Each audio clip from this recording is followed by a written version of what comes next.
So welcome everybody, and it's an absolute honor to be here and to welcome you to this couple of days of workshops. Running this Summer Institute, and I want to thank Janice for doing it, is absolutely critical, and it's a real commitment to the importance of teaching and learning here at the University of Alberta. Let me begin respectfully and with the greatest of humility, acknowledging that we are gathered on Treaty 6 territory, the traditional lands of First Nation and Métis people. And Elder Gilman, I want to thank you for coming and opening this session in a few minutes. If you're new to the University of Alberta this year, and I know that there are many people here that are, let me be one of the first to welcome you both to Edmonton and to the University of Alberta. And for those of you who are experienced faculty and instructors, I want to thank you for engaging in this program on an absolutely critical topic, and I want to thank you. Now, I know that as academics, we often, at the beginning of our careers in particular, find ourselves in front of a classroom and are kind of wondering how we got here. We were never really trained as teachers. We never really had as much input and formative development into the teaching exercise as we often feel we should. And these programs that are being run by the Center are absolutely critical in helping us develop our skills. I am sure that each and every one of you can think of some great teachers that have made a fundamental difference in your life. It may have been very early on, it may have been in high school, it may have been in university, it may be colleagues that have inspired you. And I think one of the challenges we all face is to become those mentors and role models for other people. And I would encourage each and every one of you to do that. Because great teachers have such a profound impact on us. They really do. And becoming that type of teacher requires an incredible amount of effort. Now, I can remember the first lecture I ever gave. I was an undergraduate student, and I was working to become a scuba diving instructor.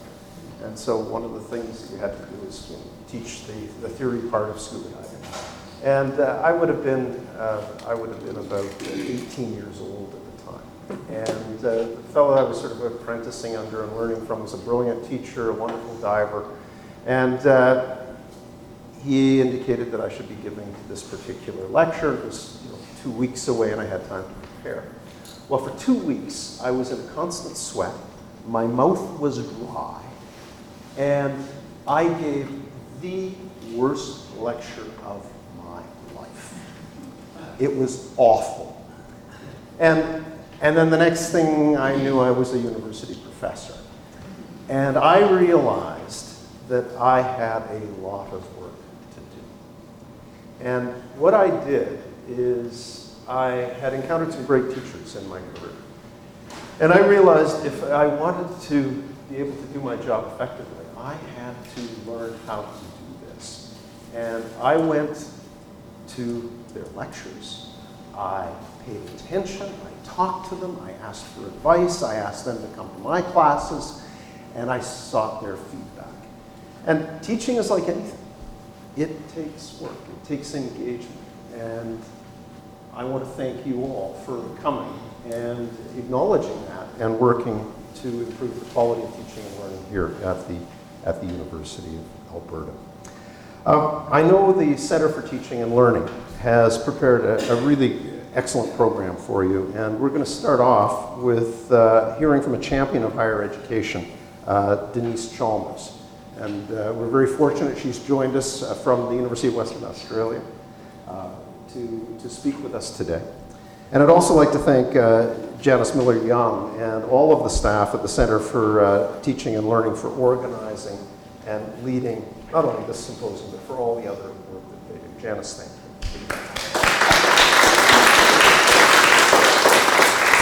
So to each and every one of you that's here today, taking time out of your schedules, I was going to say busy schedules, but schedules that are about to become very, very busy, I want to thank you for coming. I want to thank you for your engagement.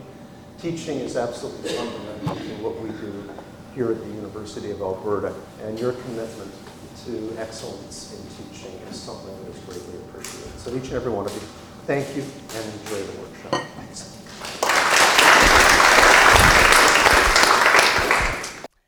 It is now my pleasure to introduce our keynote speaker, Denise Chalmers, Professor Emeritus in the field of higher education, teaching and learning at the University of Western Australia. Professor Chalmers has over 25 years of leadership experience in higher education. She has initiated and led several institutional, national, and international initiatives and projects, including developing and embedding teaching quality criteria and indicators, and promoting the use of teaching and learning performance indicators to guide decision-making and resource allocation. A longer list of her accomplishments and links to some of her work are included in the biography on our website, so I encourage you to look at those, but I'll highlight just a few of her recent recognitions. She was awarded an Australian Award for University Teaching for outstanding contributions to student learning in 2014, a National Senior Teaching Fellowship on recognizing and rewarding university teaching by the Australian Office of Learning and Teaching in 2015, and she is president of the Higher Education Research and Development Society of Australasia, HERDSA, and was awarded lifetime membership in that society in 2017. Today's talk will provide an overview of the work that has been taking place in Australia on defining criteria and standards for excellence in teaching, research, and service, with the goal of making an impact on students' learning and engagement, as well as the institutional systems and processes necessary for this to be achieved. Welcome, Denise, and thank you for coming this morning. Thank you very much for welcoming me and on this cold and wet summer day. Could I tell you, this is the weather I left in the deepest, darkest Perth winter. So I'm feeling right at home. So if you ever want to visit Perth, this is as bad as it gets for your winters. Mind you, we get to 40 in summer. But thank you so much for the welcome. It's very much appreciated, and hopefully we can go through this, explore some of these ideas together, and perhaps raise some questions that you would want to or be interested in following up into the future.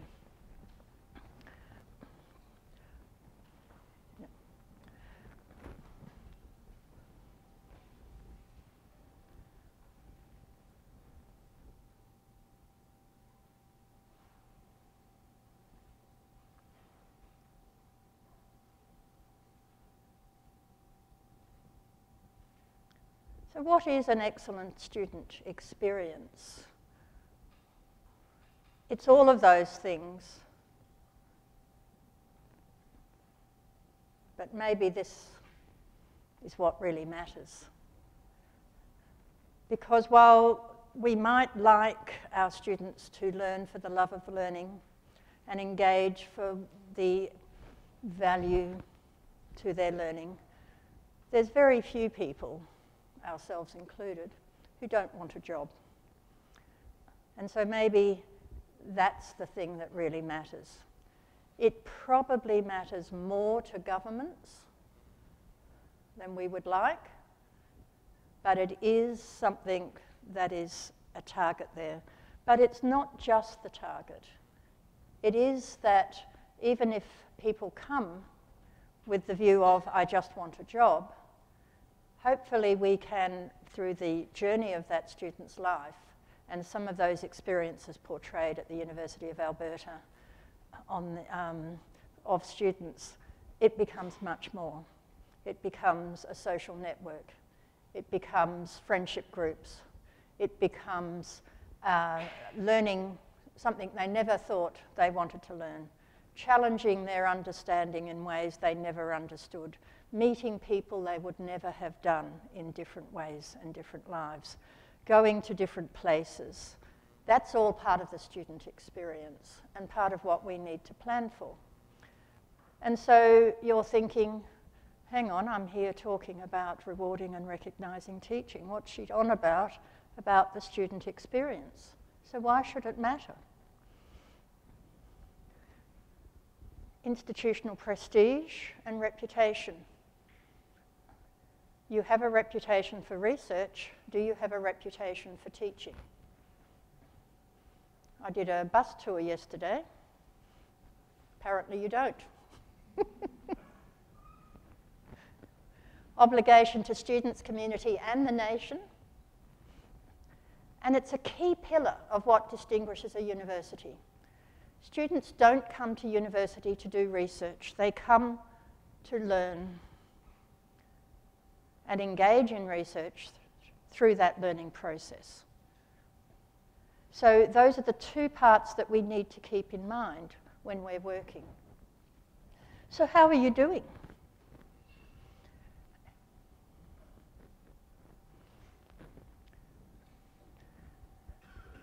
Most universities have a statement, and we really focus on the student experience. We really want it.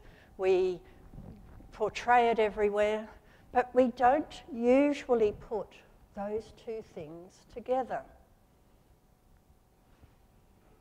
So if we want our students to have an excellent student experience, we must consider how we recognise and reward the people who provide the teaching for that, and the research, but particularly the teaching, because if we don't, we will not be providing students with the excellent student experience they deserve.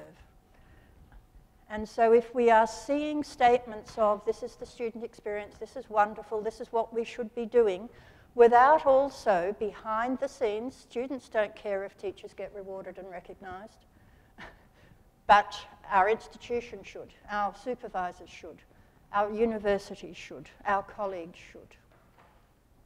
And over the years, it's dropped in terms of whether that's happening or not. And so that's the challenge that we need to face, is we really need to put those two things together and not separate it and say, well, give the students a wonderful experience and then be disappointed if they don't have one if we're not also addressing the teaching and their reward and recognition. The only reason our research is so good, let me tell you, is the reward and recognition systems that were set up in the 1960s. We think that universities were always research institutions. No, they weren't. They were teaching institutions. And it was really only in the 1960s when the research, people did research, but it wasn't the focus. In the 60s, it just took off, probably with the Sputnik and all of the focus on, whether America was getting beaten by the communists or whatever. But money started pouring in for research, and so did the rewards, and so did the recognition. The separation between teaching and research was not so great before then. And in fact, many of the most famous people were the teachers of that time. So it's actually quite recent, but very much fueled by the rewards and recognitions we've put in place system-wide for research. And it's out of balance. We have to get it back into balance. I am not denigrating the contribution or the value of research. I have worked, my last two universities have been in research-intensive 100 top-rated universities in the world, okay? I'm not against it, I'm not anti it. We just have to get the balance right. And I know Alberta's a very research-intensive, comprehensive university, as is UWA, where I was working. I'm now retired. I haven't noticed, but I will. And the University of Queensland before that. And I've worked across the nation with universities as well. So it's not an either-or, but it is let's get the balance right. Okay. But it does depend on what's recognised and rewarded. So let's see what it is. I wonder how many of you here and your colleagues describe yourself as a teacher and therefore a superstar. We tend to view people who are teachers of history, teachers of physics, teachers of engineering, teachers of dentistry, teachers of education as secondary or high school teachers. We do not tend to announce ourselves as a teacher in University of Alberta. We tend to be a physicist, a neurologist, a whateverist. Okay, because of some of these reasons. Prestige, very esoteric, but it goes to disciplinary researchers. And it is conferred by your colleagues, your peers, your institution, your broader discipline. And it isn't conferred on teachers of the discipline. So prestige, and there's some interesting articles about the prestige economy of research. And it's very strong. It's interesting reading. Greater teaching loads are assigned to less successful researchers. You didn't get a grant. You don't have enough PhD students. You haven't got a very good lab where you're getting much money in. You'd better do more teaching, because that's what failed researchers do in many people's minds. Promotion is based on teaching excellence is quite rare. It's changing, but it's harder. A more assured way is by doing the research, getting the grants, getting the papers, and so on. Salaries and appointments across, this is America, England, Australia, New Zealand, most of the Western education systems are lower for people who teach more. So researchers get more money, and that accumulates over time in terms of an accumulated benefit. Teaching-focused appointments, and I'll talk about those coming up, but in Australia, teaching-focused appointments since 2008 have increased 314%. They had a very low base to start with, but they are growing. And it's a new role that's starting in the UK, and as a formally designated role. They have always existed. We used to call them just contract people, casual people, limited term contract people. They're often the teaching focus roles because it's not in their contract to do very much more. Okay, but that's changing. And they're at the lower levels. Now I know you have a different level system to us, but they're usually the entry level and the first level up from that, and disproportionately women and disproportionately limited contracts. So you can see, I'll keep going, it's pretty hard. Educational or scholarly research is not regarded by the same by your disciplinary peers. So in your performance review, you might say, well, I did this article and it was published in this particular journal in my discipline, and I did one in a teaching journal in my discipline. And the one that will get the kudos will be the one in your discipline, and the one in the teaching journal in your discipline will not. And when people look at this and they say, oh, well, it's very nice they're publishing, it's very nice they're going to conferences and talking about teaching, where's their disciplinary research? Because it isn't regarded in the same way. It is viewed as lesser by your colleagues in the main. Teaching practice is undervalued. Anyone can teach. That's why we put you in front of classes with no training whatsoever. We wouldn't do it for primary school teaching. We wouldn't do it for secondary school teaching. But hey, this is university. Go for it. Everybody can teach. I've mentioned this briefly. Professional identity is tied to being an engineer, a physicist, an economist, a historian, an educationalist, whatever, rather than a teacher of. Leadership responses to that typically are, we'll fix the individual. Look at the teacher scores. Joe Blow, getting low teaching scores, send them off to the Centre of Teaching and Learning and get them fixed. So the solution is always to look at the individual and get them fixed or get them out without thinking about what's happening in the system and how it's being working and supported. Okay? And there's the question there, is the complete academic a myth?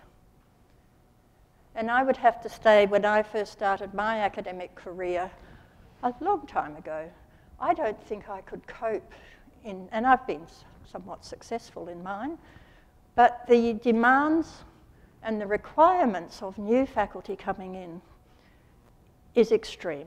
You have to teach, you have to research, and the pressure and the pressure and the bars keep getting higher and higher. And so there's a lot of work being talking about, is there such a thing, and is it possible really for people to be this fabulous teacher and this fabulous researcher and this fabulous person who does all of this service work in the institution and out in the industries and so on.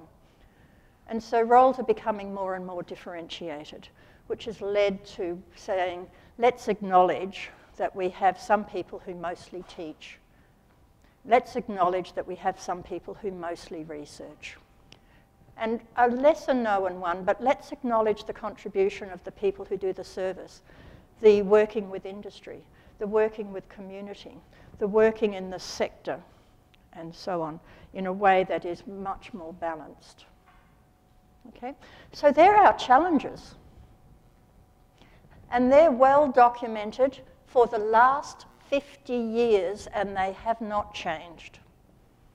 So when Boyer started writing about the scholarship of teaching and the 4 scholarships and things, it was because these things were evident then, back in the 70s. And different people have been writing about it and researching it since, and they don't move very much. So in the title I said, and it's hard. Can you see why now? The culture has come and being so embedded that it makes it particularly hard. So we need to challenge that culture, and we need to do it in systematic and forceful ways. So how do we typically, and these things are how we typically have done it for the last, since 1960s. These were sort of in place, and they just keep proliferating, but they're there. So we have teaching awards and fellowships, and they're often at the institutional level and the national level. National awards for teaching. I'm the recipient of them, and very grateful too. And universities often have people who get teaching awards within their faculty for whatever reason. We have grants for teaching initiatives, and they're often national grants. A state or a national body might say you can apply for these competitive grants. An institution might have typically quite small initiative funds, 3,000-5,000 is very typical in universities that I work in. Not big, mind you, and a lot smaller than the initiatives they have for researchers, startup ones typically as well, but they're there. Professional development, often not considered a reward, but in fact it is. If you're working in industry, access to professional development is highly prized. You might join a company and you get 12 months of very systematic professional development and mentoring and being sent off to various things and being put in different roles to learn new experiences. Yes, I'm on the career trail. Professional development in academia viewed somewhat as a, not a bonus anyway, certainly not a reward. So we need to turn that on its head. And we do have national, either through societies or conferences or various things, or sometimes there are government initiatives. And we have, of course, the Centre for Teaching and Learning and so on. And it's therefore, it is not a trial to go to the Centre of Teaching and Learning. It is a bonus. It is something your employer has provided for you. And in any other industry, they would review that as a fabulous opportunity. So I challenge you to think in it a different way. However, promotion. Promotion only happens within an institution. And it is only within the bounds of what an institution confers.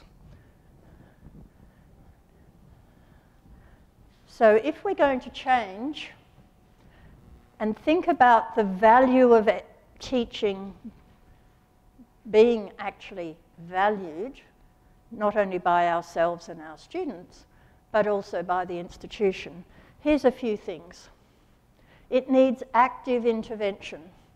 Just saying, oh, we really value teaching, gets us nowhere.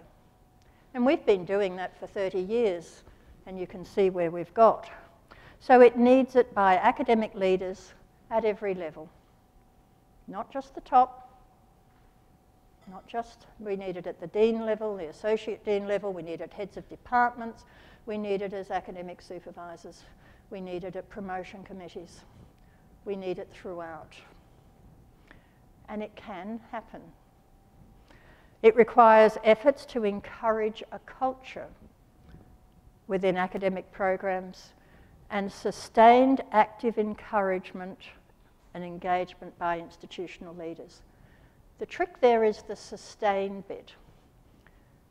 Sometimes a deputy vice-chancellor or a vice-president in your terms thinks this will be a good idea, we'll do that for the next 3 years. It's a good idea, 3 years won't cut it. An analogy of how a university works is like a balloon filled with water.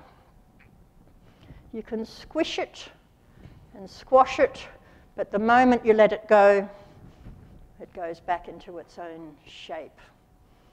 And so university culture has been developed over the tens of years, over the 20s of years, over the 50s of years. Your current leadership is not planning just for the next 3 years, the next 5 years, whatever your strategic plan says.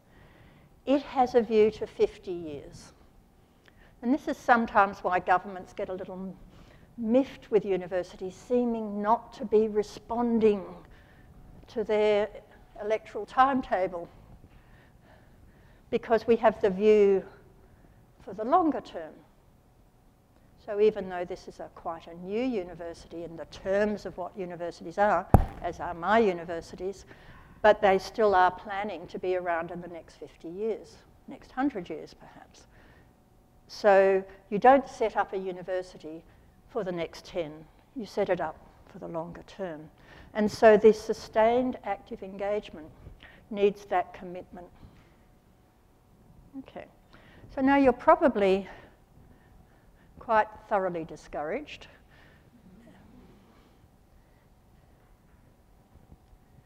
But it is interesting, regardless of what the rhetoric is, regardless of some of the rewards and recognition going in there, if it doesn't also include salary and promotion, it does not count. It's quite nice, gives you a warm feeling, but it also means your salary stays flat while other people go up, and they get the promotion, the long term. So even getting an award or a prize, it doesn't feed into your salary. It doesn't incrementally increase it. So that's the killer, and that's the thing that hasn't changed in most universities. So, can it? Does it? Yes, it can change, but sustained leadership. So part of the trick, or not the trick, part of the stages are determining what positions you want in your institution. So most Australian universities now, UK universities increasingly, have established roles that are called teaching focused. Full academic roles, full faculty roles, but they're teaching focused. And the expectation is that they do scholarly research, scholarly work, but not research in that sense. Their workloads are different as to how much teaching they do. And that changes a little. Others don't change the title at all. They just appoint them as academic or faculty staff.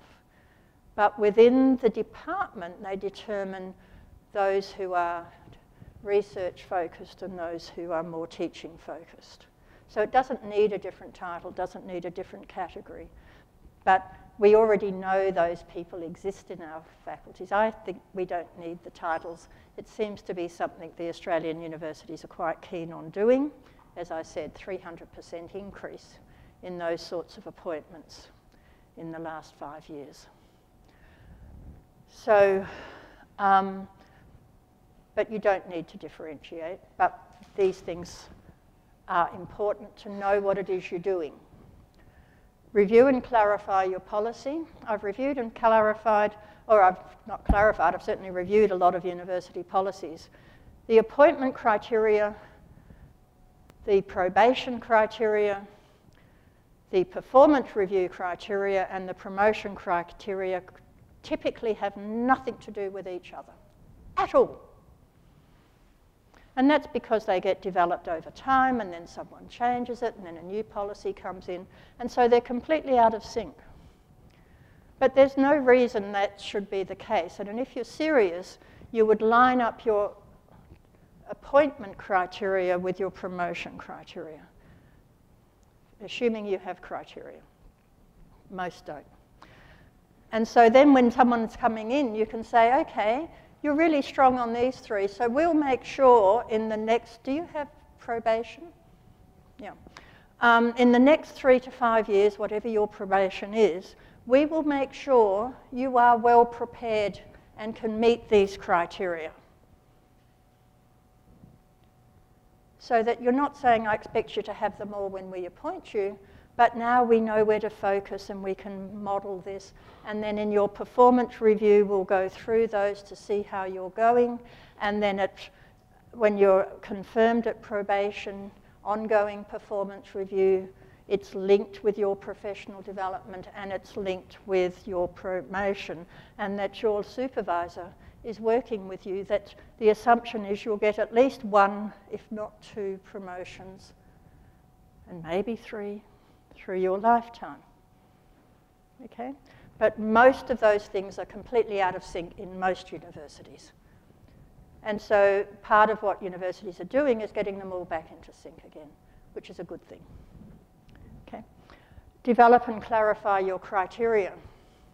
We're going to be looking at some. Did you all get a piece of paper from the top there, or came down with some? Okay, we'll do that in a minute.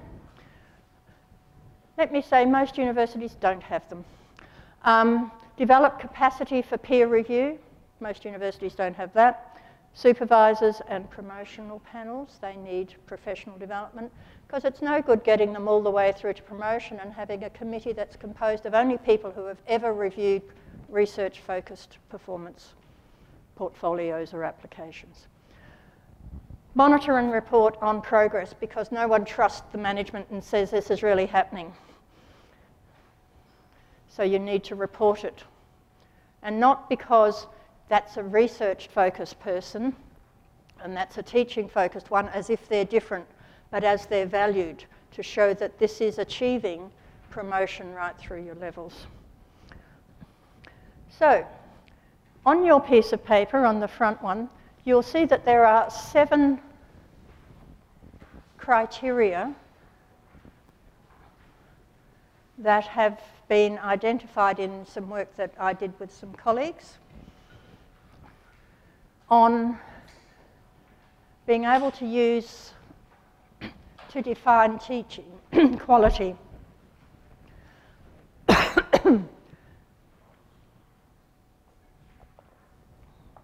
So why these criteria? because they're heavily research evidence that these things matter to students. You can have a whole heap more. When we did a review, we found about 35 different criteria, sort of the same. But a lot had absolutely nothing to do with how that impacted on the student. So all of these have been demonstrated to be important to students and supporting student learning. So that's when I said it matters what's counted.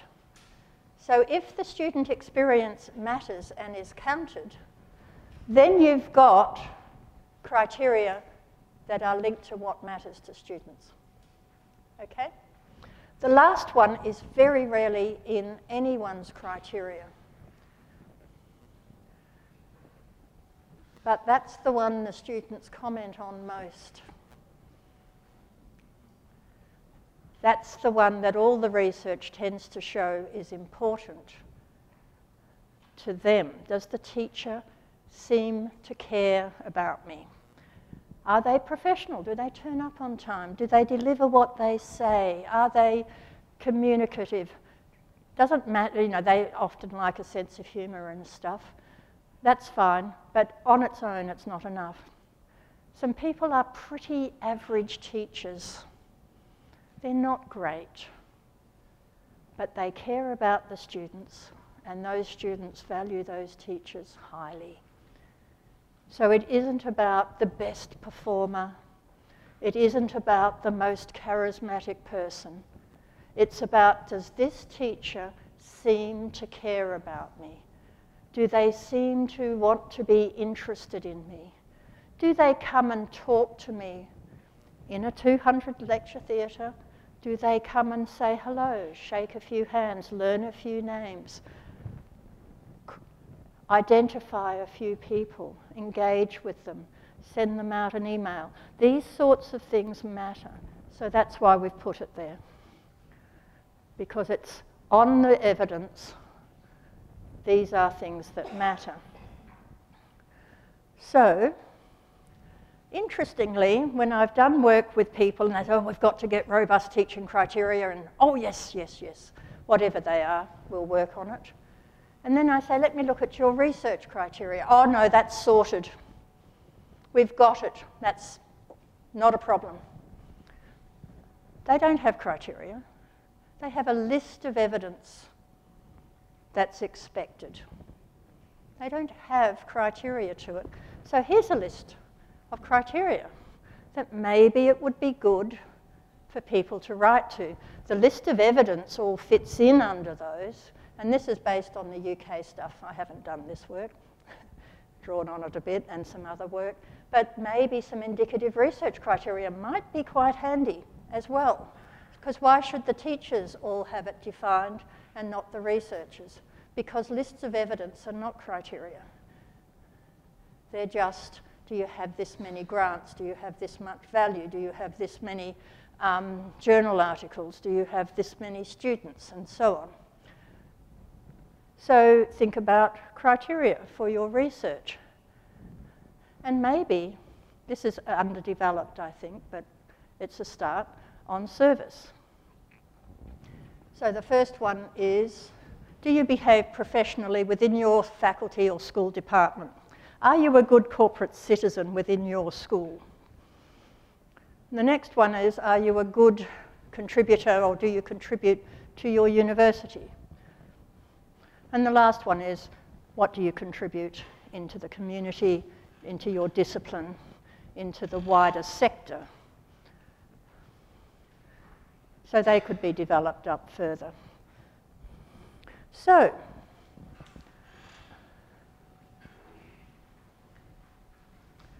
this is where you get to talk.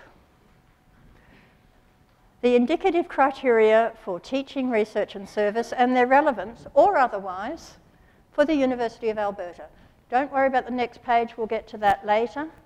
But which of those criteria would not be relevant to the University of Alberta? Which ones would you like to add?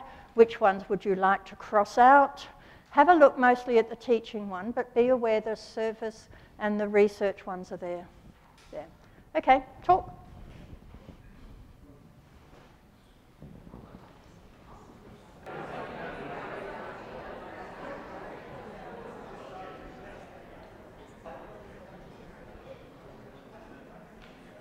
I see a number of you know that when I taught my 500 classes, my first lectures were to 500. That was the first thing to do, is to how to get the audience back to you, and particularly academics, because they talk so much you can't stop them when they get going. But if the person at the front puts the hand up, as soon as you notice, you stop talking and put your hand up. And it's a nice way of getting a very large class to pay attention without shouting down the phone. And you did it all spontaneously. Some of you knew it, but so thank you for those who did. But it's a useful technique when you've got a very large lecture theatre and you've sent your students off doing some discussion activity. Okay, so the criteria. Saw some scribbling on some. Didn't see many crossed out. I saw some people adding extra ones. Who thought the teaching ones didn't work? Any of them? Come on. None you wanted to cross out? Which ones did you want to add? Someone up there was adding, yes? Mutual peer review and service, other forms of collaboration with the colleagues in the teaching practice, observations or something like that, which is provided here at the university by the CTL, the Center for Teaching and Learning, to colleagues that want to have that as a service.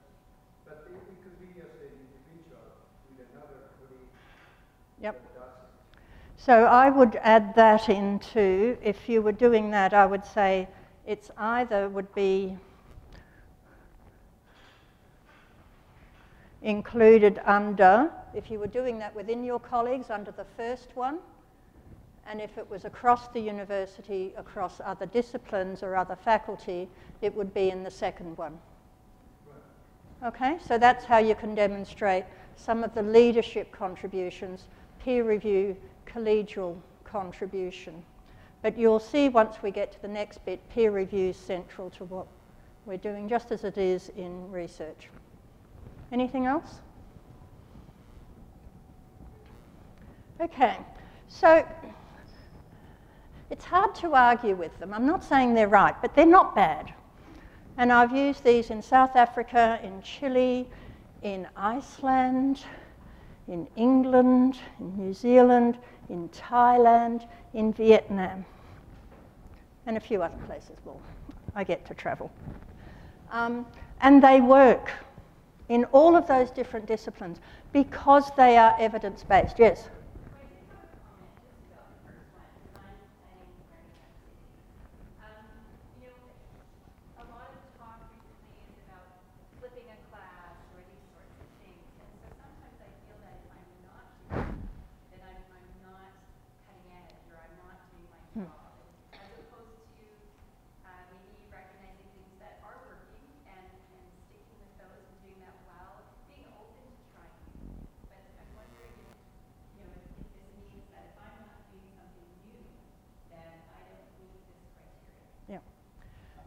And it doesn't say it has to be e-learning or flipped classes or whatever. It's saying, how do you design it? And it's designed, that criterion is designed for people who have a role as a teacher or a tutor, right the way to people who are leading curriculum reform. So it has a broad scope, as all of them do. But it's just saying, when you design it, do you know why you're designing it in that way? And if you're teaching it in that way, why are you teaching it in that way? So when you're saying, I will not do a flipped thing for this part of my course, it's because. So it's to have a rationale. Sometimes an institution makes a commitment to get so much of their coursework and so on online for the students. The students do like it, and it gives them flexibility, and it gives them a different learning experience. But typically they don't change the set teaching hours, and that's good. But we don't need lectures in those contexts. Lectures are great for sitting, and you're going to record me, and not one of you will go back and look at it later. But you all want to know it's there. Students do go back and look at it. And they typically, and we've had online, like lecture recording forever. Our university was one of the first inventors of it. We've since sold it to Echo 360 and so on.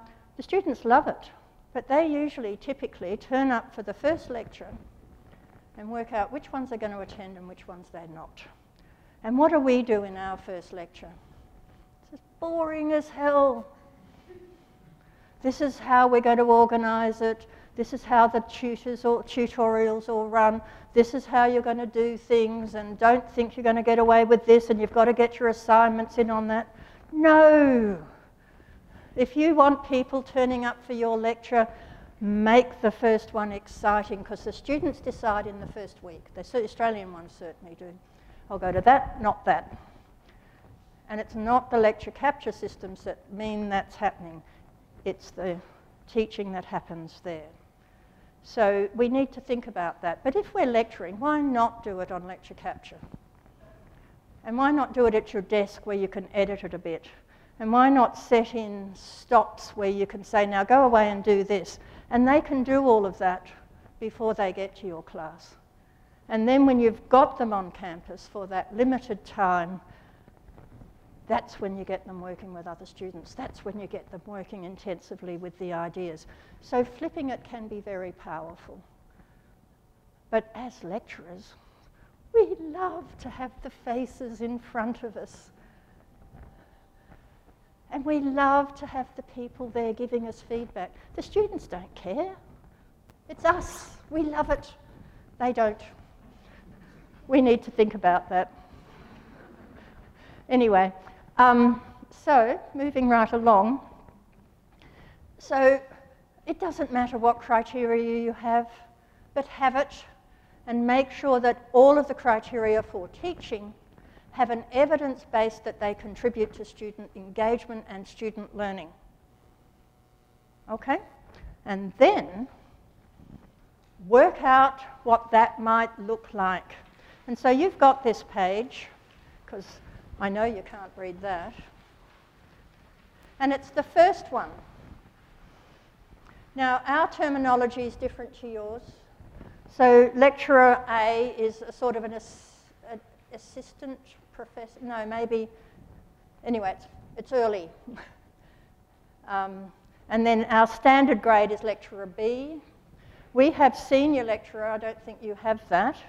And then associate professor, and then professor. So we have that many grades, but most universities in Australia, New Zealand, would appoint to lecturer B level. That's the usual entry. A is often used in business, where there's very large numbers and they have these sort of advanced teaching assistant type people. Often huge teaching loads and not appreciated. But anyway, they exist. So if we look at lecturer B level, have a look at it on your piece of paper. And so the first one is deep knowledge of the discipline area. Okay, good. But we haven't made it black. It's an indicative expectation, because sometimes people teach in areas, because their PhD work is here, but we're asking them to teach here. So not everyone has a deep knowledge of their discipline that they're teaching initially. Well-planned learning activities designed to develop student learning. It's bold. In this university, we're expecting that. You must demonstrate it. It's required. The ones that aren't in bold, show us if you've got it. Scholarly informed approach to learning design. So that's where your rationale comes in. I haven't done this because, and let me say, every discipline has a teaching literature. Education, in medicine, in dentistry, accounting, economics, arts, and so on. And if not, there's the broad scholarly literature that covers everything. So you've got a strong literature base for everything. And people in your Centre for Learning and Teaching have one, and they can support you in that. But if you're going to make a decision, make it based on, not because I think it'll work, or it's a new idea and no one's had it, so it must be brilliant. Base it on what's known and the literature and the research. And we expect that for everyone, whether you're research-focused, teaching-focused, anybody at that appointment level.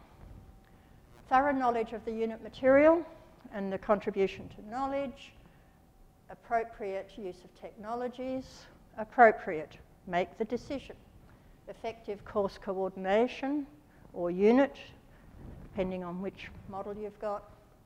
Effective preparation of tutors if you've got tutors there, but some people don't. Peer review of unit materials by the course coordinator.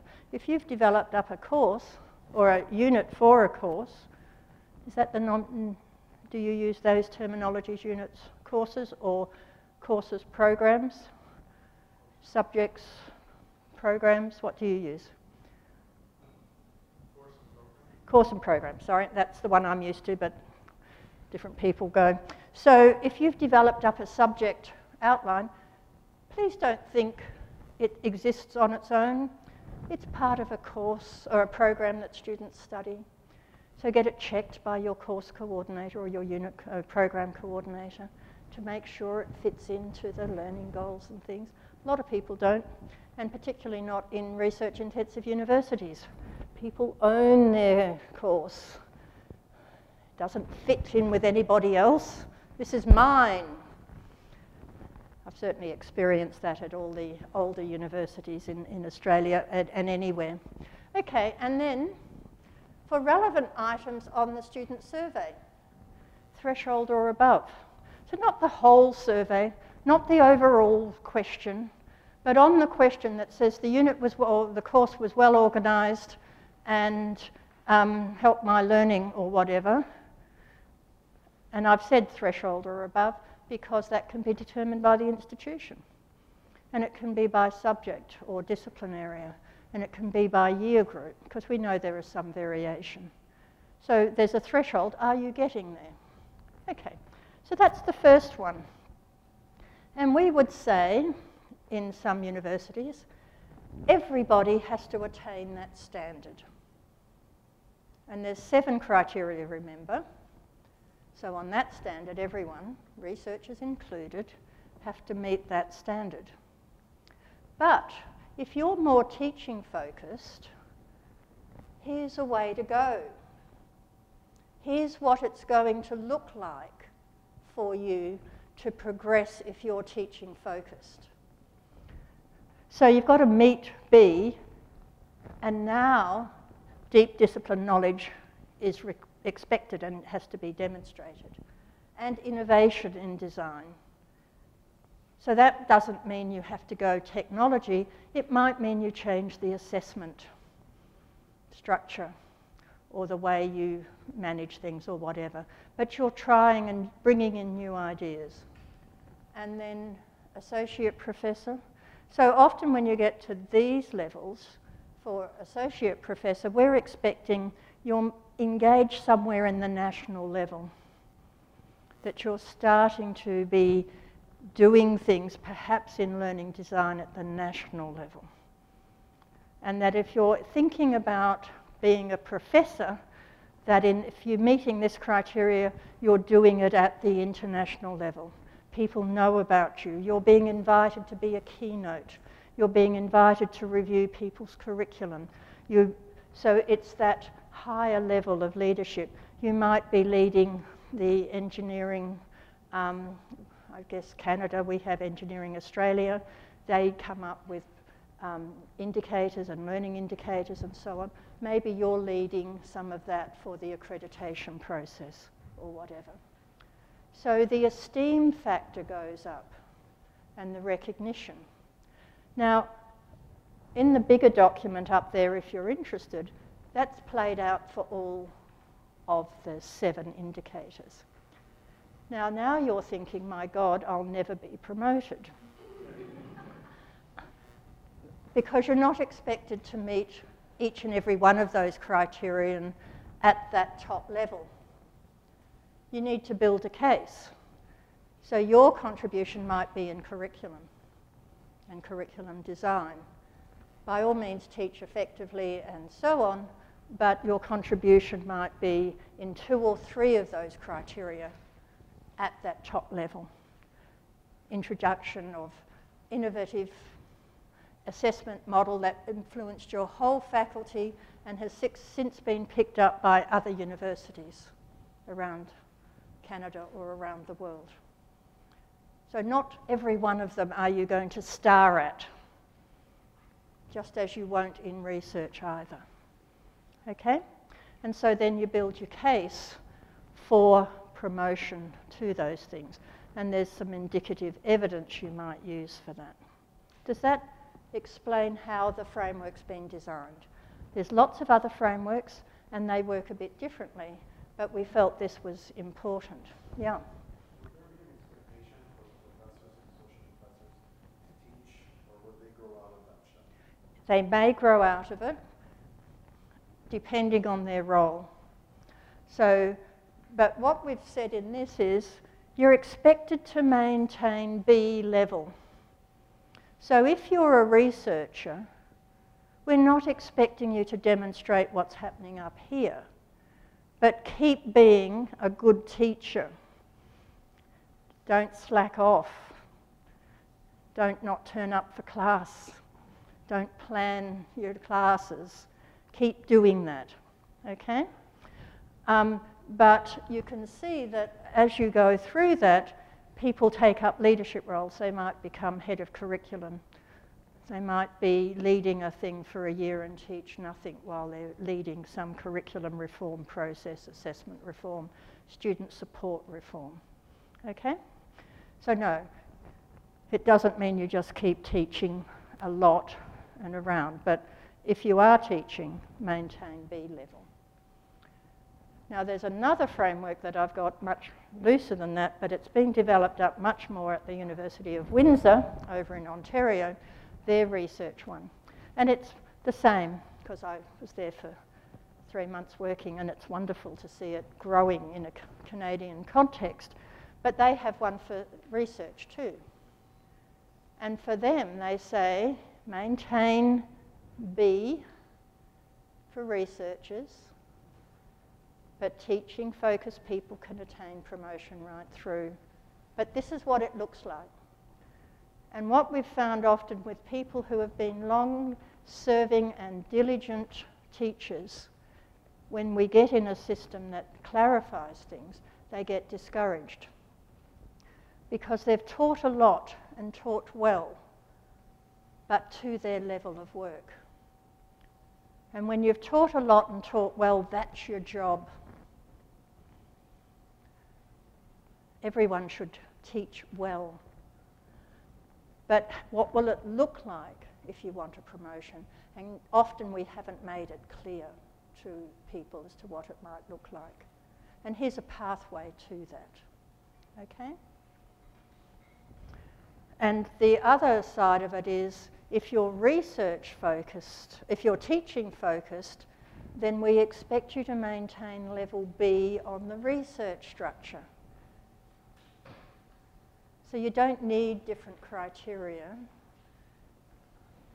but you can, where the emphasis is. So we expect you to do some research, which a research institution like this one would do.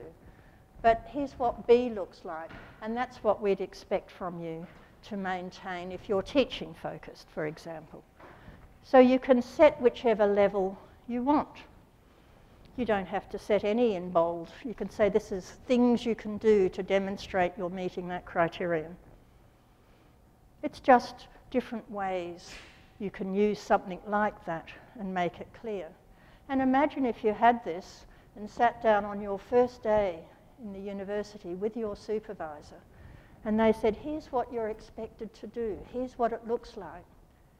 Now your experience, so we'd be expecting in 3 years' time, 2 years' time, you'll be applying for the next level. These are the things you'll be needing to do. So it clarifies it, not just for you, but for them. Right? And then, this is the critical bit, and it comes back to the point made up here about peer review.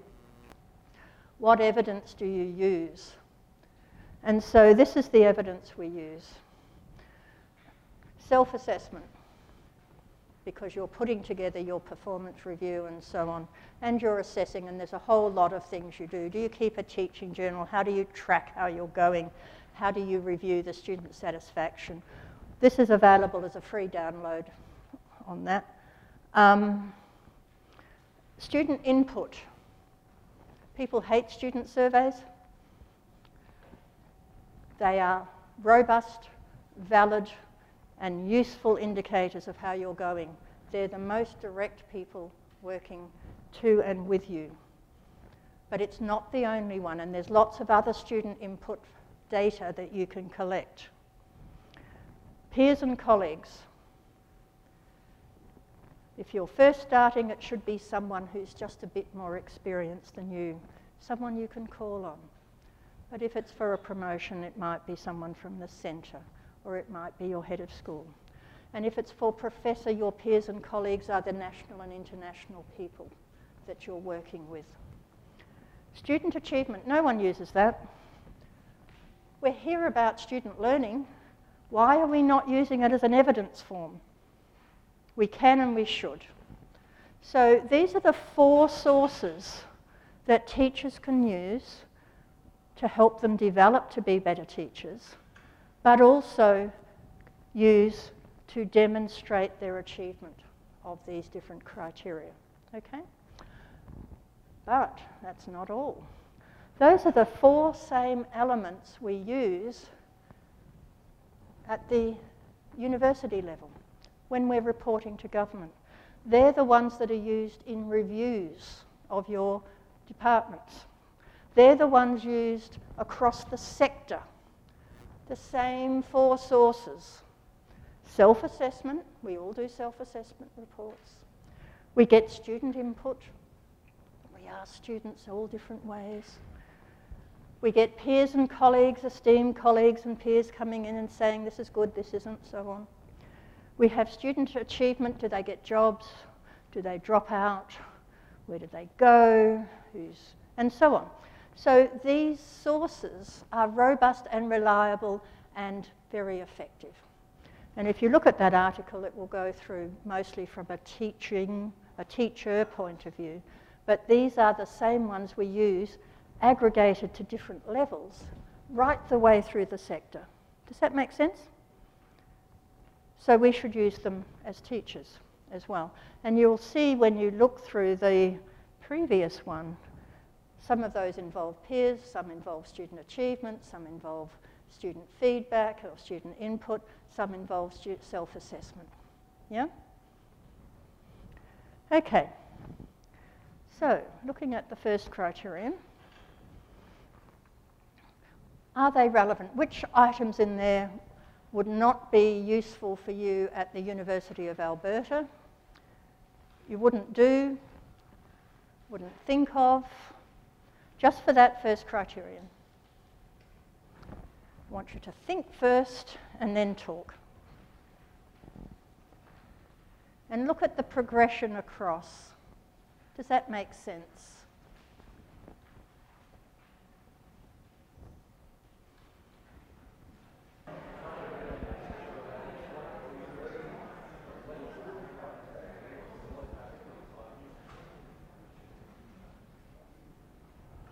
Okay, thank you. So some people criticise this, saying it's just a tick box exercise. Anything can become a tick box exercise. It's how do you engage in it. The people see that it might be useful. This is not perfect. This is not the University of Alberta, but it's trying to make things clear as to what it looks like and what evidence you can use to demonstrate whatever it is and how it changes with and expectations with the different levels. So it's not this system, doesn't matter, use a different one, but make it clear. Okay? So we need to make sure that whatever the criteria, whatever the evidence, that it is in the service of student learning. Not something else that's more convenient to count, a new metric that's got nothing to do with teaching. Some of these aren't easy, some of them aren't metrics. Good.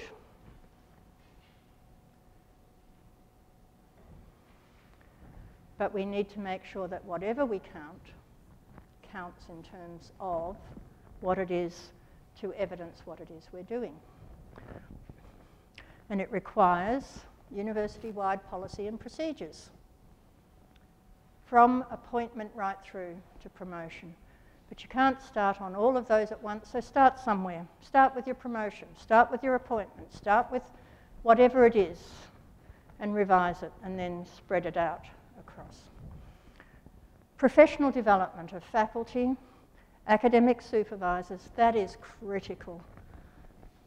If your supervisors of your staff don't understand it, don't engage with it, and just say, well, all that's very nice, the university's doing that, but do research. Or 5 seconds, or your students' survey data's okay, let's get on to the research when they're doing your supervision. So we need academic supervisors to know how to, and something like that thing on the website, you can just download the one for your level. And supervisors can look at that and go through those with you if you want. And established processes of recognition and reward for teaching. And we haven't talked very much about research rewarding and recognition. So some people aren't going to get promotion. And not everyone's going to get to professor. And not everyone's going to get to associate professor.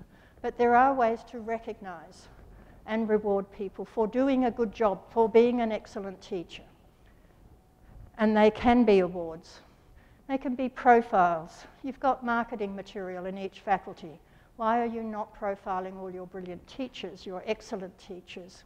And they should be profiled up there. Maybe there's an honour board where they are, where there's a monthly promotion of, or a review of each of the different teachers of different levels and what they're doing. And the librarians and the student support people and so on. Let's recognise people. It's pretty nice if your dean actually says, we need to recognise you. Maybe a dean's list. Maybe that's announced at graduation with your students. That'd be nice to get that recognition as well. There's also grants. There's leadership roles where you can engage and do things in different ways in the institution and gain your promotion, your profile and some job engagement across. Sabbaticals. Why not? Maybe it's going to look a little different to research sabbaticals where people tend to determine that themselves. But if you've got a faculty-wide project coming up in terms of a curriculum review or an accreditation, or you want to revise your assessment, or you want to look at e-learning and how you're going to do that, why not give one of your teaching leaders a sabbatical to work on that? Maybe they go to a couple of other universities where it's happening well, and that increases their profile and their network. But it also brings that expertise back to your institution. And you've gained something in terms of an institution, in terms of someone focused on that and leading it through. We've got to think much more creatively about how we engage marketing celebrations. These are recognition ways of thinking much more broadly than just, oh, someone's got a research grant, hooray, it's all across everywhere. Oh, someone's a teaching award, yeah, afternoon tea. So we need to think more creatively about it. Okay, and consistent support, monitoring, review, and reporting from the university leadership. Okay. And when you've done all of that, Here's the bucket of cold water. It still won't be enough. So more than 30 of our 38 universities have done that first bit. Good policies, really clarified their criteria. Almost all of them have promotion through to professorship on teaching in different ways. Has it changed? Not yet. On the way. It's been 10 years. We're getting there. Universities change quickly, but it's still not enough. Because we've been thinking, again, remember that first, one of those earlier points way back, and I'm sorry, but leaders tend to say, we'll fix the teacher. We'll deal with the teacher and it'll all be good. No, it won't. Because in the middle is where the teaching and resourcing gets determined. And that's at the faculty level, at the department level. And that seems to be where universities are reluctant to go. But it's where we need to go. And it's thinking not about the teacher and the teacher doing a good job, but we need to think about the teaching and how that's supported at the department and the faculty level as well. Okay? Because you've got a new lecturer, just appointed, came with good references. Give him a class of 500. Give him 2 weeks to prepare. Give him 3 tutors. Very unhappy students. Quite high attrition. Is the teacher a bad teacher? Probably not. Because everything's been put in place to ensure that person probably can't do well. Okay? So where's the resourcing? Where's the workload allocation? Where's the funding? Where's the support? And that's where the teaching aspect happens. And we have to think about that. Okay? So, resourcing of teaching and staffing, that's determined typically at the faculty or the department level. First year classes, stick them all into 1,000 classes, that's economical. Terribly. Let's have third year classes of 20, where the most expensive teachers, your professors, are teaching. Why? Why not flip that? Why not give your first year students a personalised experience? They've done it at the University of Arizona. They've done it at Guelph. They've done it in different places. It's resourcing. It's just a different way of doing it. They don't have classes of 1,000 in the third year. They do have classes of 50. And they've been in the university for 3 years, and they know how to learn, and they've got their networks, and they don't necessarily need that personalised experience like your first years do. So you can think of different models. How much is the workload allocated for teaching for a particular class, and so on. So what support is given for the design and the curriculum review? Have they put someone on sabbatical to work across the department on that? Have they got a team together? Are they focusing on it? Have they put resources into it? Provision of learning environments and student support. How do they work with learning advisors, with the library, with the different adjunct and supporting facilities? Integration of the recognition of scholarship, and so on. So what are the appropriate indicators to get there? And can and should funding drivers be used? And when you say that, departments go, no. But yes, funding matters. And there's some ways to think about it. So here are some indicators that you might use. So you could use hurdle indicators. Do you have these things? Hurdle assessments are really good often for first year students rather than give them grades and waste time with a lot of that. Hurdle. Do you have them? Are they in place? And then later on you can do things about the quality of those, but hurdle things are quite good. So do you have a teaching and learning strategic plan within your school or faculty? Do you have training support for your sessional staff? And do you pay them to do it? And a decent amount, not just a 2-hour workshop, maybe once a month. And give them pizza. Training of academic supervisors. Does that happen? Do you monitor your staff appointments to make sure that they're balanced and reasonable and include the relative diversity that you need and bring in the sorts of things?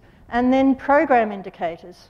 And you monitor these by overall and year and level within that. Do you have subgroups of students, regional, remote students, Indigenous students, females, males? We can tell you that certain assignments or assessment points, particularly in engineering and so on, females drop out at this particular point in that course. And Indigenous students drop out at this point in the course, and so on. And your data systems are so good these days. We should be monitoring that. And if it's happening, why? And what do we need to do? And can we change that assessment so that it's much more supportive and structured, and so on. And you've got retention, progression, satisfaction, equity goals. You can monitor for all of those and report on them by program. Because sometimes one program's doing quite well and the other one isn't. And why is that? And then you can start to look at it and where is it happening? And then you can start to say, is it funding an issue? Is it staffing an issue? Is it leadership an issue? And you can start to address that, because those things are important. And you don't then have the argument, well, it's all very well for arts, those art students, everyone loves arts. Science, no, science, they all grade us lower and stuff. It's true. Why? We don't ask those questions. We just say, oh, science students are different. They're more sort of picky and they're more demanding. Why? They're not. They're students. They're often doing courses across both things. So we're not teasing things out, but within the same faculty, if some programs are performing differently, why? And you can investigate that. And you can look at your faculty or staffing indicators. And then you can apply funding to these things. We can and we have. And they have power. So if you give funding based on the proportion of staff who have a higher education teaching qualification, that's a fellowship of some sort. Heads of school suddenly think these are important things for staff to have. If you don't have a funding thing, they're very unimportant. The professional development their staff is attending, oh, it's not important. And a funding lever, oh, it's very important. Scholarship of teaching, oh, I'm not interested. Oh, funding. Important. And so funding can be used, and I've seen it used in different ways, where it could be hurdle, you get so much passing the hurdle, and then you get so much for some of those others. And you still get your 5%. You can give everyone, and amazing what departments will do for 5%. Take it off their budget and say, we'll give it back to you, but in this way. And so you can say, okay, 5%, you've passed these hurdles, you get 2% of that. But these other ones, these ones aren't so good. So you've got 2 years with the rest of the 3% to start getting those things fixed. They still get their money, but now we're being strategic about it. And maybe after 3 years and nothing's fixed, we might take some of it off them, and so on. Otherwise, it could be a top-up money. Some universities take off 7.5% off the university thing and then differentially allocate it up to a certain amount. In Australia, our federal government is going to allocate 7.5% on top of what it normally funds for teaching quality. Universities are sitting up and taking notice. So funding is an indicator that it's valued, and if you put the right things in there that count, student satisfaction, student learning, student engagement, student retention, it doesn't mean you drop standards. It means you look at what's happening and why it's happening and you put in things to fix it. And all of your students are bright. Most academics will say they're not as bright as they used to be in my day. But they're bright and they're still, you know, in the top 20% of the population. And some might need a bit more support than others, but they're bright and they're here. And they're either in the wrong program, but they're not in the wrong university, we would hope. And we can help them get there, and if they then choose to leave, some people leave, and they should. But mostly, it shouldn't be because we're not doing our job. And that's important. So you can have indicators as other things. These are just indicative, and you wouldn't want all of them. It'd scare people. But you can do things. Because we need to focus on teacher excellence and teaching excellence. And if we drop it always down to the teacher to fix everything, it won't happen because funding matters. What's funded in the institution? We already know a whole lot of the funding the government gives is skimmed off to pay for research. Universities are funded by teaching. Grants really don't count for that much in the big picture. And we need to get our funding back to the students in different ways. And we need to focus on the teaching by meddling in the middle. And we've been scared of doing that. But it's happening and it's powerful. So we need everybody in the institution, the leadership, the middle, and the teachers, with a clear idea on what teaching will do. Interestingly, those indicators, those criteria on teaching service, they scale up. So you can then say, how is the institution supporting the design of teaching? How is the department, the faculty supporting the design of teaching? How is the teacher? Not always the same indicators, different aggregations in different ways, but they will work at every level. And if we can do that, the engagement of leaders at every level, and I view it, faculty staff, academic staff, every person employed in the university is a leader within their institution. You have a leadership role of students, of colleagues, of departments, of institutions, of disciplines, of research, of laboratories. You have a leadership role. If we can all engage in that, then we have an opportunity to really engage with teaching excellence. And it's not a mythical dream. It is happening. And it takes leadership, but it takes support from people right the way through to make it happen. This is on your handout, this website.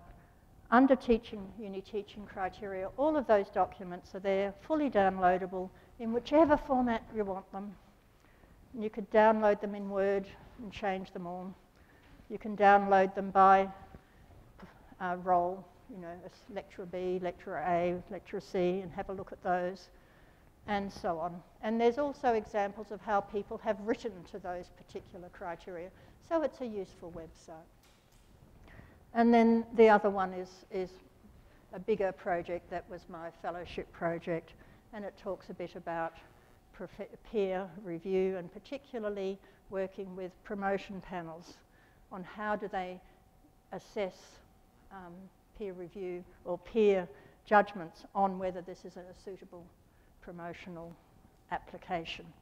And we do moderation and all of that sort of thing with it. Fascinating stuff. Anyway, that's it. Thank you.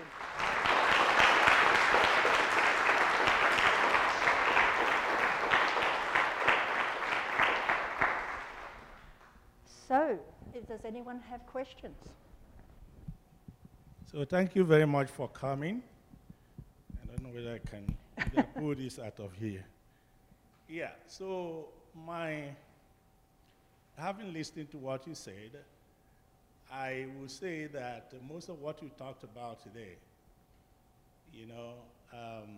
will hinge on management, leadership, but the people who are supposed to make this change happen are probably not in this hall. So what you see in this hall are, teachers, instructors, most of the time. So they hear this, but they cannot effect the change needed. So I believe for effective change in the direction of what you taught us today to happen, it has to be, this kind of lecture has to be targeted at individuals who make decisions at the department level, at the faculty level, and at the university level at large.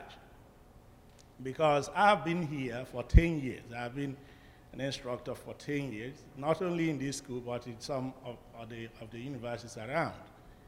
And one thing I have noticed over time is the fact that, for whatever reason, I would think that individuals who have PhDs, who are administrators in the university, are supposed to know. But most of the time, you begin to really question where the knowledge is, because you see it in attitude you get from, at times, the people who are supposed to be in the know. Is not encouraging, especially if you are a sessional staff. At every turn, there seems to be an indication that you are being told that you do not belong here. And it's very, very sad to say that. I do not know how each department sees this, but I have seen it consistently. Even for you to have, the department recognizing what you have done over the years. It's very, very difficult. Even to say thank you, just a little thank you for the work you do is lacking. So that is one of the crux of the matter. We can go through this and people hear about it. It doesn't change anything unless the mindset of the system or those who manage the system is shifted from emphasis on a kind of categorization. These people are, probably the failed or people who represent failure in the system. These are people who have achieved, high in the system. So, that kind of what I call stratification exists so much in the university system here. And I know from your lecture also that it exists in Australia. So we have to see how to change that mindset, and it's supposed to start from the leadership. So and it does. I'll cut you there, so thank you for that. 38 of our 40 universities have good policies, good processes, criteria, and promotion policy. That happened because most university leaders want to recognize and reward teaching. They just didn't know how. So this is a process by which they can go through that, and it can be reviewing and various things like that. That's I wondered what it was, but it's my timer to say stop. So university leaders want to do it, and you have a policy or a strategic plan to do it. It just hasn't happened yet because it's hard and people don't know how to do it. So some of the work I was doing, and I have been working with teams with directors, and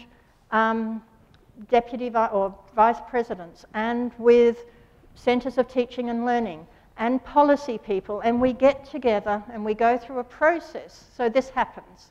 So it does happen, and university leaders want it to happen. They don't know how. So this is a way it can happen.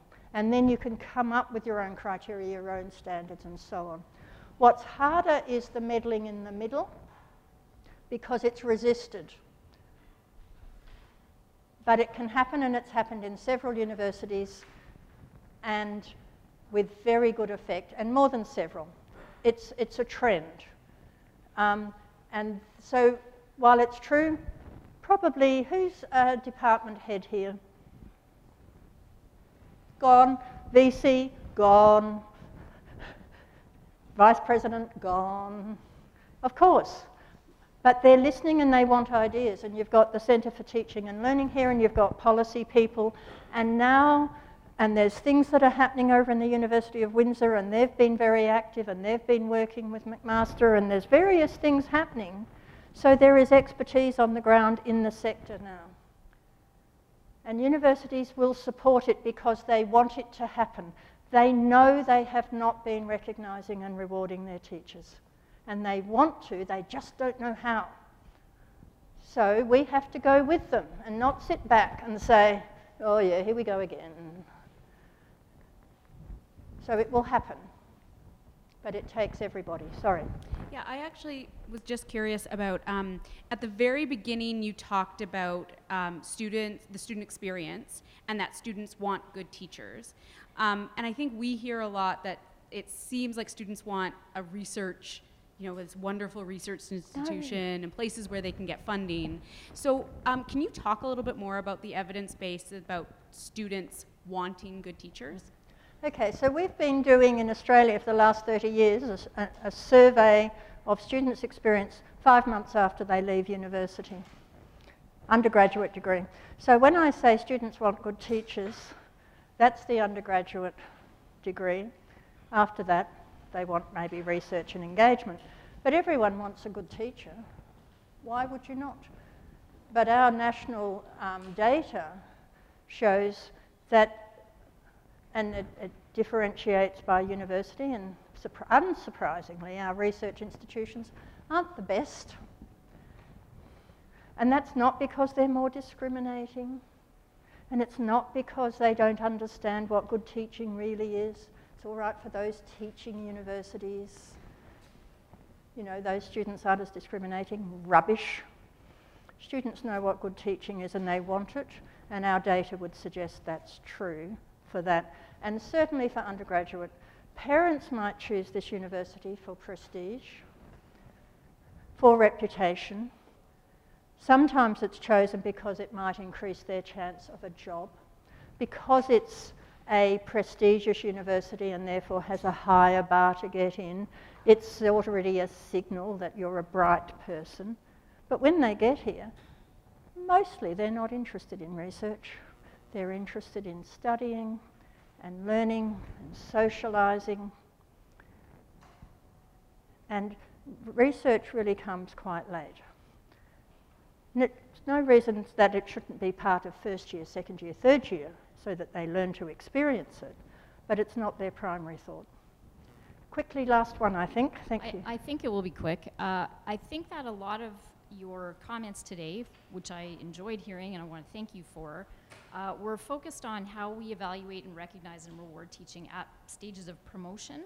And I'm wondering what you think about the possibility and the value of this kind of approach on a sort of more yearly basis in the merit incrementation process. That's an issue that my faculty is currently considering. It seems like a fairly resource-intensive process and project to really evaluate teaching in a meaningful way. Is this something that we should be doing every year, or is this best sort of aimed at the promotion stages? No, this is why I said it's got to be part, really, to be effective, part of appointment, so you understand. Performance review. Australia, we're very performance reviewed, usually annually, no less than every other year. We work off a portfolio base, where academics have to maintain a portfolio of achievement. In my university, it's 5 pages for teaching, 5 pages for research, 5 pages for service, that's it. A few appendices. And that's for professor and associate, lecturer A people. It can differ, but we have to present our case to our supervisor. And that's annual. And it shouldn't be, and not, as I said, not everyone's going to get promoted. In our university, probably if you're a good teacher, you'll get to senior lecturer, and you should. But if you want to get to associate professor or professor, it's a qualitatively different jump, just as it is in research. It's a qualitatively different jump. And it doesn't have to be resource intensive. And if you're collecting your data from those 4 quadrants, which you do anyway, it's there, it's just how do you package it up to describe it.